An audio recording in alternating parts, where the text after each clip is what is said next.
Namaskar. Today we will learn how to solve question from class 6 chapter area and perimeter from Ganit Prakash textbook. This question here says below is the house plan of Charan. It is in a rectangular plot. Look at the plan. What do you notice? A diagram has been given to us. Some of the measurements are given. A. Find the missing measurements and B. Find out the area of this house. Now, to solve this question, it is most important to pay attention. यहाँ पे सबसे पहले हम इस जो diagram दिया गया है इसकी स्टडी करेंगे। तो चलिए देखते हैं। ये है हमारा डायग्राम। अब ये हाउस का प्लान है। तो यहाँ पे master bedroom, kitchen, toilet, utility, small bedroom, hall, garden, parking, ये सब एरिया दिया गया है। हम इस क्वेश्चन को सॉल्व करने के लिए दो तरह की हेल्प लेंगे। पहला, इसका एक मिनी वर्जन यहाँ पे कवर कर लेते हैं ताकि हम जो सॉल्व करते जाएंगे यहाँ पे हम उसको मार्क करते जाएंगे और एक टेबल हम क्रिएट करेंगे जिसमें सारे लोकेशंस यहाँ लिखे हैं और उसकी लेंथ, ब्रेथ और एरिया ये हम लास्ट में फिलअप करेंगे। इस क्वेश्चन को सॉल्व करने के लिए बहुत ही शांत दिमाग से सोचने की जरूरत है। तो आइए शुरू करते हैं पहले से।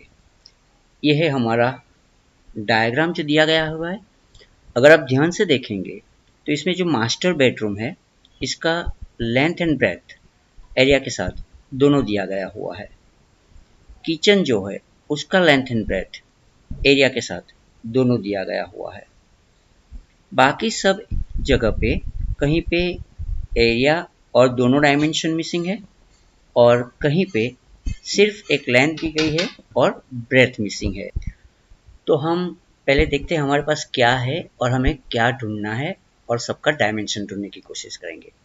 तो सबसे पहले अगर आप देखेंगे यहाँ पे तो ये हमारे पास ऑलरेडी सॉल्व है। दूसरा, ये पार्ट ऑलरेडी सॉल्व है।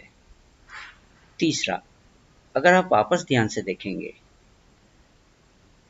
यहाँ पे देखिए डायमेंशन दिया गया हुआ है लेकिन एरिया नहीं दिया गया हुआ है और यहाँ पे एरिया और लेंथ दी है, ब्रेथ नहीं दी है।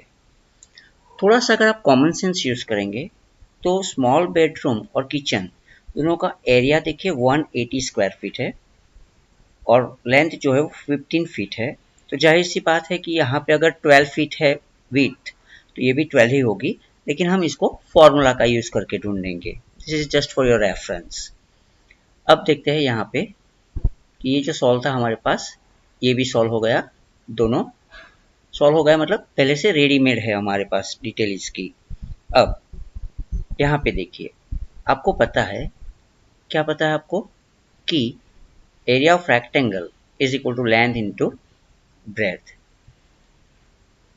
तो यहाँ पे टॉयलेट का जो एरिया है वो 5 times 10 that is 50 square feet. तो ये एरिया भी हमारा सॉल्व हो गया। यहाँ पे देखिए एरिया जो है वो 180 दिया गया है और लेंथ 15 है। तो breadth is equal to area by length that is 180 by 15 that is 12 feet. तो ये भी एक सॉल्व हो गया हमारा एरिया। तो यहाँ पे हम मार्क करेंगे ये दोनों हमारे एरिया सॉल्व हो गए। अब सिर्फ हम इन 1 2 3 4 के बारे में सोचना है। ठीक है, आगे देखते हैं। अब देखिए मेजरमेंट के बारे में थोड़ा सा डिस्कस कर लेते हैं। आपने देखा कि ये जो है वो 15 बाई 15, तो 15 लेंथ और 15 ब्रेथ इसका मेजरमेंट है। अब ध्यान से देखना, अगर ये 15 है, येलो कलर का लाइन अगर ये 15 है तो ये भी आपका 15 ही होगा। देख रहे हैं आप, सेम है लेंथ, तो ये भी आपका 15 होगा। अब अगर ये 15 है तो हमें ब्रेथ कितना मिला था 12, तो ये हमें 12 मिलेगा। तो ये दो मेजरमेंट हो गए हमारे। अब थोड़ा और ध्यान से देखिएगा, ये हमारा 5 फीट का लेंथ है और ये 10 फीट का ब्रेथ है। 5 बाई 10 यहाँ का मेजरमेंट भी हमारे पास हो गया। मतलब 1 2 3 ये 3 जगह का और ये चौथा यहाँ का हमारे पास डायमेंशन सारे है ऑलरेडी मिल गए। अब ये जो है ये 15/12, तो 15 फीट लेंथ है इसकी और ये 12 फीट ब्रेथ है। आप में से किसी को एक डाउट हो सकता है कि इसी को 15 क्यों लिया, इसी को क्यों नहीं लिया। तब देखिए यहाँ पे ये 15 फीट है और इतना सा जो एरिया है वो 15 से कम है, तो जाहिर सी बात है कि वो 12 ही होगा, तो ये 15/12 का हो गया। ठीक है, अब ये जो लाइन है येलो वाली 30 फीट आउटर मोस्ट एज, अगर ये 30 फीट है तो यहाँ पे देखेंगे ये भी कितनी होगी, 30 फीट ही होगी। जबकि इस 30 फीट में से हमारे पास 15 और 12 दो ऑलरेडी अवेलेबल है, तो 15 + 12 इज 27 और बाकी जो रह गया ये portion this will be of 3 feet, तब जाके पूरा 30 होगा। तो इसका मेजरमेंट मिल गया हमें 3 फीट, करेक्ट। अब अगर ये 3 फीट है तो ये भी 3 फीट ही होगा, तो पार्किंग की जो विड्थ है वो भी 3 फीट ही होगी। Are you understanding? I hope you are understanding. अब ध्यान से देखेंगे कि अगर हम एक यहाँ पे लाइन ड्रॉ कर ले इस तरह से,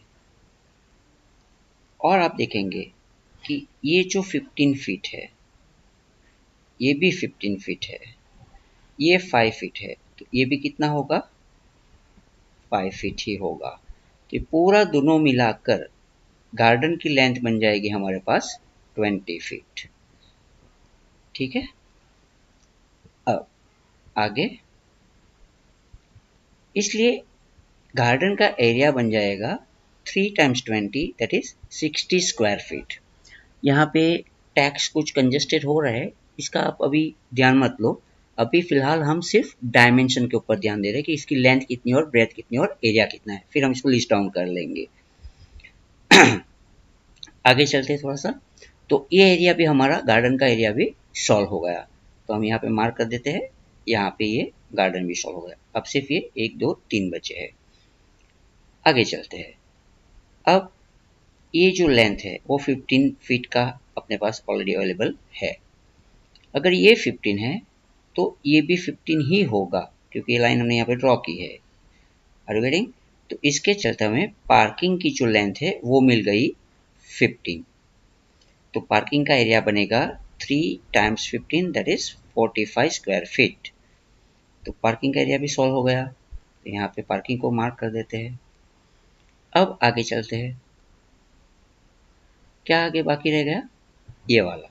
अगर हम यहाँ पे कनेक्शन ड्रॉ कर दे, अब थोड़ा ध्यान दीजिएगा, और ये लाइन जो अगर आप देख रहे हैं 15 फीट की, ये लाइन भी 15 फीट की और ये लाइन भी 15 फीट की ही होगी, लेकिन उसमें से ये 12 फीट ऑलरेडी अवेलेबल है अपने पास, तो ये जो गैप है यहाँ पे this will be of 3 feet. ठीक है, और ये 15 फीट का था, तो यूटिलिटी का लेंथ भी 15 फीट का ही मिलेगा। तो यूटिलिटी का जो लेंथ एंड ब्रेथ है वो हो गया 15 × 3 that is equal to 45 square feet. तो यूटिलिटी भी सॉल्व हो गया, तो यहाँ पे यूटिलिटी को मार्क कर देते हैं।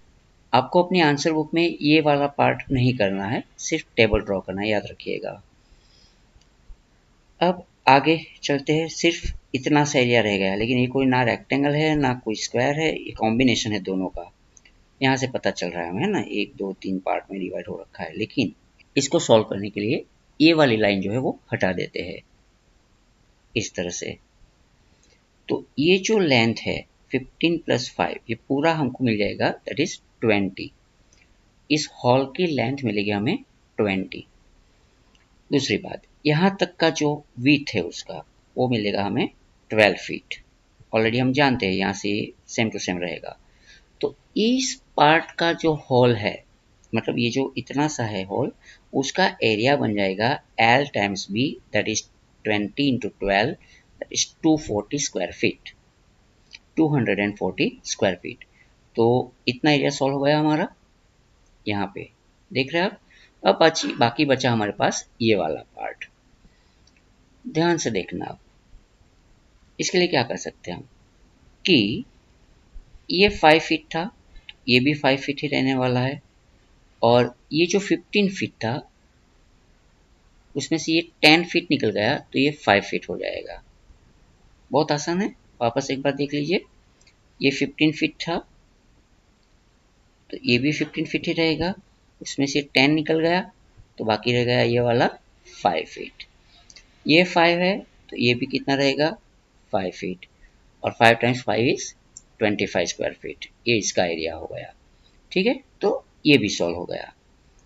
लेकिन हमारा जो पूरा होल था वो तो ये शेप का था, तो हम क्या करते हैं, अब इसको यहाँ पे देखते हैं कि ये था, आपको याद रहेगा 240 plus 25 that is 265 square feet. ये पूरा जो है वो होता है 265 स्क्वायर फीट। ठीक है, तो अब हमें सारे के सारे डायमेंशन और सारे के सारे एरिया मिल गए हैं। तो हम देखते हैं इस टेबल में master bedroom 15 by 15 225 square feet, toilet 10 by 5 तो ये 5 बाई 10 10 बाई 5 जो भी बोलो आप, utility 15 by 3, kitchen 15 by 12, small bedroom 15 by 12। Hall जो है उसका डायमेंशन हमने नहीं लिखा है क्योंकि ये थोड़ा कॉम्बिनेशन वाला पार्ट है और इसका डायमेंशन पूछा भी नहीं है हमें, सिर्फ यहाँ पे क्वेश्चन में खाली एरिया पूछा गया है तो हमने डायरेक्टली लिख दिया इसका 265। ठीक है, अब garden 20 by 3 and parking 15 by 3। तो पूरे अगर आप इस तरफ की एज देखेंगे राइट साइड वाली जो कि 30 फीट हमें ऑलरेडी दी गई है, और यहाँ पे देखेंगे तो 15 प्लस 5 20 प्लस 15 35, ये पूरा बॉटम वाला जो साइड है वो हो जाएगा 35 फीट। तो पूरे घर का एरिया आप निकालोगे तो 30 times 35 that is 1050 square feet, आपका ये आंसर आएगा। अब रही दूसरी बात, ये हॉल का एरिया अगर आपको ढूंढना था तो ये जब मिल गया हमें 35 और 30, तो पूरे घर का एरिया ढूंढकर उसमें से बाकी के टोटल माइनस कर देते तो भी हमें ये जो 265 मिला है वो मिल सकता था। That is the secondary process and if you find it suitable then only. So I hope you have understood this. Rewind, watch, pause, watch and try to understand. खाली ये जो कंसेप्ट है कि जो डायमेंशन मिसिंग है वो कहाँ से आए, अगर इतना आप समझ गए तो फिर बहुत हो गया। आपको लगेगा कि इसका आंसर लिखना कैसे है, तो बिल्कुल आप इस तरह से एक टेबल बना दोगे। That's all. Thank you, thanks for watching.